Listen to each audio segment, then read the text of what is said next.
तीसरा भाग धम्म क्या है। उपभाग 1 जीवन की पवित्रता बनाए रखना धम्म है। 3 तरह के जीवन की पवित्रताएं हैं। शारीरिक पवित्रता किसे कहते हैं? एक आदमी जीव हिंसा से विरत होता है, चोरी से विरत होता है, काम मिथ्याचार से विरत होता है, इसे शारीरिक पवित्रता कहते हैं। वाणी की पवित्रता किसे कहते हैं? एक आदमी झूठ बोलने से विरत रहता है। मानसिक पवित्रता किसे कहते हैं?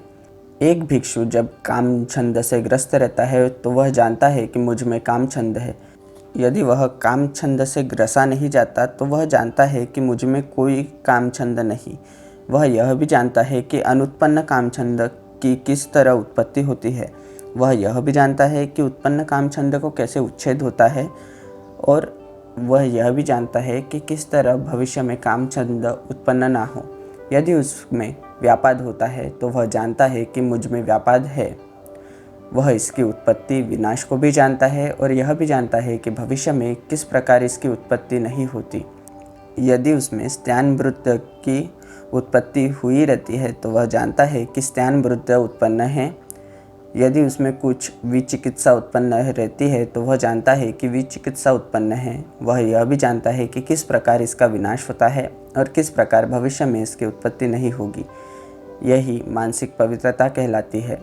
जो शरीर, वाणी और मन से पवित्र है, निष्पाप, स्वच्छ और पवित्रता से युक्त है, उसे लोग निष्कलंक नाम से पुकारते हैं। पवित्रता 3 तरह की है: शरीर की पवित्रता, वाणी की पवित्रता तथा मन की पवित्रता। शरीर की पवित्रता किसे कहते हैं? एक आदमी जीव हिंसा से विरत रहता है, चोरी से विरत रहता है, काम मिथ्याचार से विरत रहता है, यह शरीर की पवित्रता है।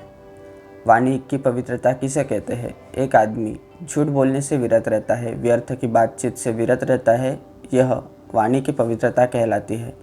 मन की पवित्रता किसे कहते हैं? एक आदमी ईर्ष्यालु नहीं होता और सम्यक दृष्टि रखता है, यह मन की पवित्रता है। यह 3 तरह की पवित्रताएं हैं।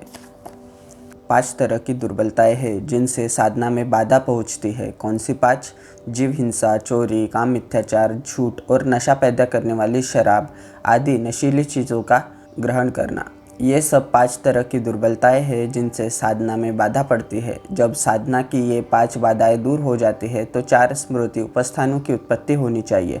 एक भिक्षु काया के प्रति कायानुपश्यना करता हुआ विहार करता है, प्रयत्नशील, ज्ञानवान, स्मूर्तिमान और लोगों में विद्यमान लोभ तथा दौमनस्य को काबू में किए हुए होता है।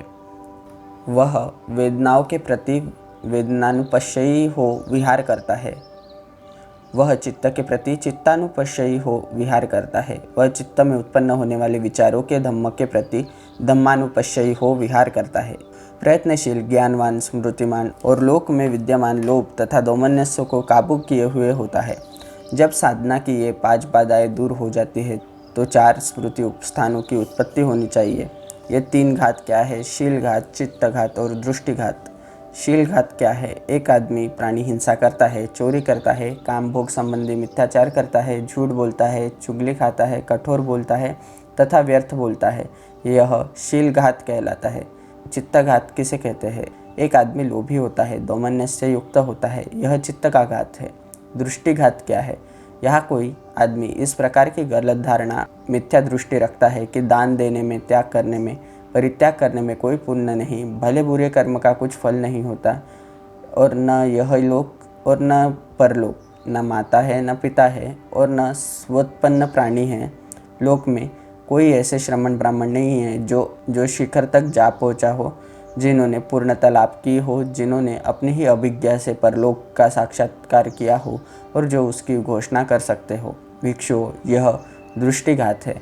भिक्षु, यह शीलघात, चित्तघात के और दृष्टिघात के ही कारण ऐसा है कि मरने के अनंतर प्राणी दुर्गति को प्राप्त होता है। ये 3 दृष्टिघात है। भिक्षु, ये 3 लाभ क्या है? कौन से 3? शील लाभ, चित्त लाभ तथा दृष्टि लाभ। शील लाभ क्या है? एक आदमी प्राणी हिंसा से विरत रहता है, कठोर बोलने से विरत रहता है और व्यर्थ बोलने से विरत रहता है, ये शील लाभ है। चित्त लाभ क्या है? एक आदमी न लोभी होता है और न दौमन्य से युक्त होता है, यह चित्त लाभ है। दृष्टि लाभ क्या है? यहाँ कोई आदमी इस प्रकार की गलत धारणा, मिथ्या धारण नहीं रखता है कि दान देने में, त्याग करने में, परित्याग करने में कोई पुण्य नहीं, भले बुरे कर्म का कुछ फल नहीं होता और न यह लोक है और न परलोक है, न माता है न पिता है और न स्वोत्पन्न प्राणी है। लोक में कोई ऐसे श्रमण ब्राह्मण नहीं हैं जो शिखर तक जा पहुँचे हैं, जिन्होंने पूर्णता लाभ की हो, जिन्होंने अपनी ही अभिज्ञा से परलोक का साक्षात्कार किया हो और जो उसकी घोषणा कर सकते हो। भिक्षुओं, यह दृष्टि लाभ है। भिक्षुओं, इन्हीं तीन लाभों के कारण शरीर का नाश होने पर मरने के अनंतर प्राणी सुगति को प्राप्त होते हैं। भिक्षुओं, ये तीन लाभ है।